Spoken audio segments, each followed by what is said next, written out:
Salut, c'est Amélie, bienvenue dans Sans déconner, le podcast où on ose parler vrai, sans masque et sans costume. Ici, on explore nos émotions, nos failles, nos beautés, sans honte et sans détour.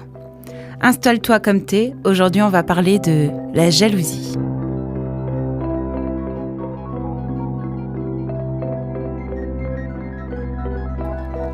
Avant de commencer, j'ai envie de te dire pourquoi j'ai choisi de parler de la jalousie. Ce mot-là, souvent, on n'ose même pas le prononcer. On le glisse sous le tapis avec un petit sourire gêné. C'est pas très noble, la jalousie. C'est pas très spirituel, pas très mature. Mais moi, j'en ai marre de faire semblant. Alors aujourd'hui, j'ouvre la porte à cette émotion qu'on cache, à cette bête mal aimée qui rugit dans nos tripes parce qu'elle mérite d'être écoutée, elle aussi. Donc, bienvenue dans cet épisode, bienvenue dans Sans déconner. La jalousie, c'est la honte dans une robe verte. C'est un poisson qui murmure « Tu n'es pas assez, tu n'as pas ce qu'il faut, tu vas être remplacé ». Et quand je la ressens, j'ai honte parce que je me sens ridicule, parce que je me compare, je me déchire, je me juge. Mais ce n'est pas parce qu'on ne veut pas être jaloux qu'on ne l'est pas.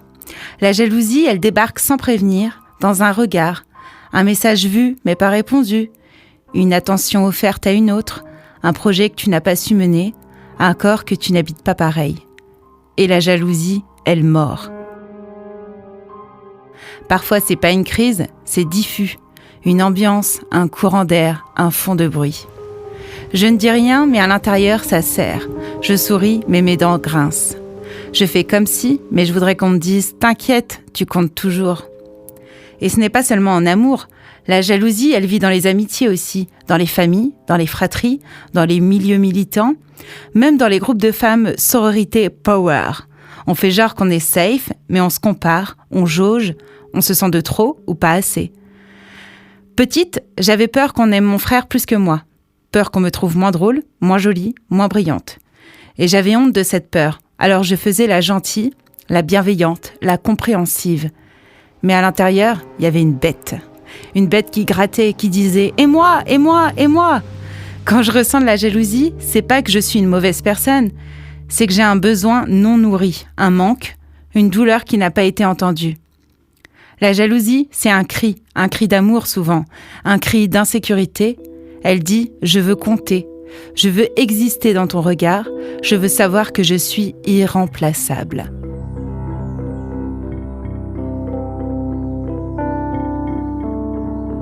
La jalousie en couple, c'est pas glamour, c'est pas instagrammable, c'est pas sexy.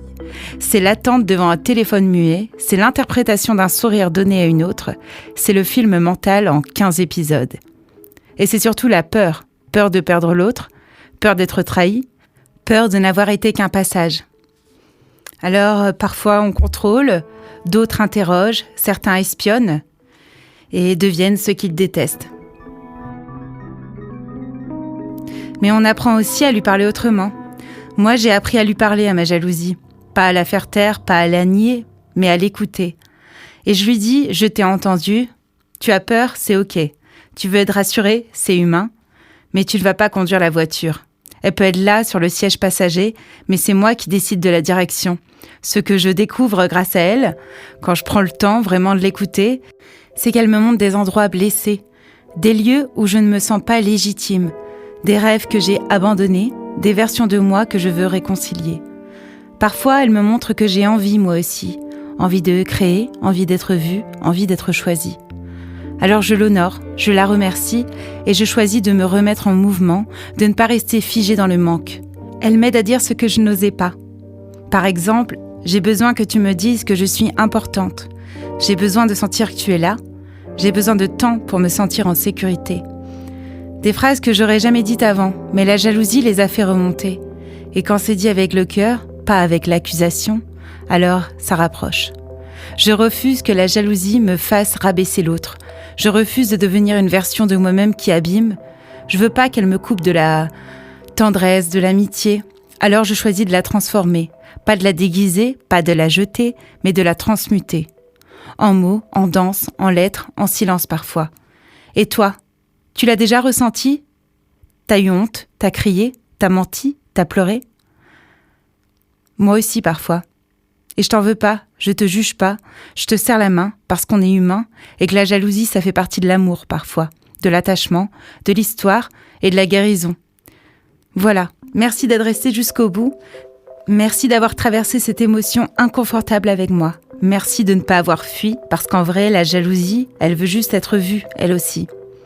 Si tu as envie de partager ton histoire, ta manière à toi de la vivre, de la calmer, de l'écouter, je suis là. Et rappelle-toi, tu peux être jaloux et digne d'amour, tu peux avoir peur et rester debout, tu peux tout ressentir et ne plus avoir honte. Voilà, à bientôt dans Sans déconner.